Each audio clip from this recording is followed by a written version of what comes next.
Alhamdulillahirabbil alamin wassalatu wassalamu ala asrofil anbiya'i wal mursalin Sayyidina Muhammadin wa ala alihi wa sahbihi ajma'in, amma ba'du. My respectable the juries of speech contest, and my special thanks for all of ladies and gentlemen for allowing me to be better. I invite you all to thank to Allah for all His mercies, and let me invite you all to send salutation our Prophet Muhammad SAW for his great guidance. Dear ladies and gentlemen, allow me to introduce myself. My name is Sifa Kafiani Putri from Senior High School Muhammadiyah 9. Today I'm going to talk about common problem that many of us face. It is laziness. Anyone knows what the laziness is? What is the impact of it? Well, let me tell you guys. Laziness is when we don't feel like doing anything and prefer to just take a rest or do nothing instead of working or being active.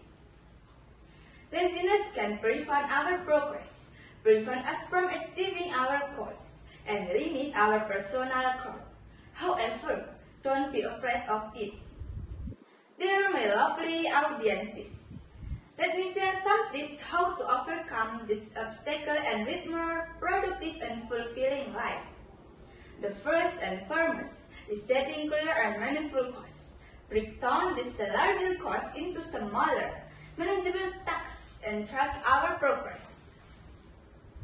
Don't forget to celebrate our achievements along the way, as this will provide a sense of accomplishment that can fuel our motivation. We can ask ourselves, what do we want? What goals do we desire? Why do we need it? So, when we have well-defined goals, we are more likely to stay motivated and focused. The second is discipline. We can start by managing our time. Well, in our daily routine, allocating our time for work, leisure, and rest. For example, at 7 a.m., we have to be ready to study. So, we need to take a shower at 6 a.m., then have a breakfast at 6:30 a.m. And we will to be able to go to school at 6:45 a.m. So, we can come in time. And the rest of the time we can use for preparing our mind to be ready to study. Consistency is the key. We know this is very challenging, but if we can implement it, it will help us discipline at all times. The last, the critical step in this journey is identifying the root of our laziness problem.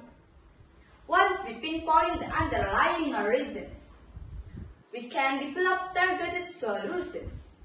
For example, if we have difficulty in speaking English, first we should identify what makes it difficulty for us.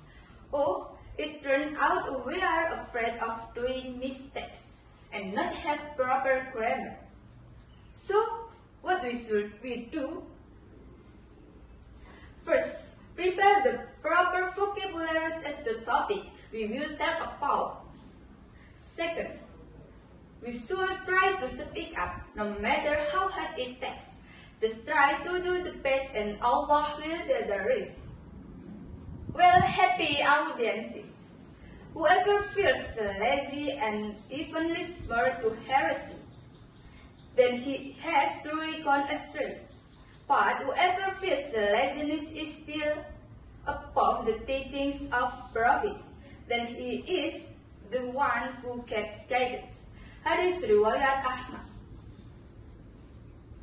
According to my speech, something we can learn to face our laziness are: number 1, setting clear and meaningful goals. Number 2, discipline. And number 3, identifying the root of our laziness problem. Remember, what we do now will determine our future. So get up and don't be lazy. That's my speech. Thank you to all the attendees who have taken their taken their time to listen to my speech. I hope it is useful for you all. I'm sorry for any word or behavior that unpains your heart.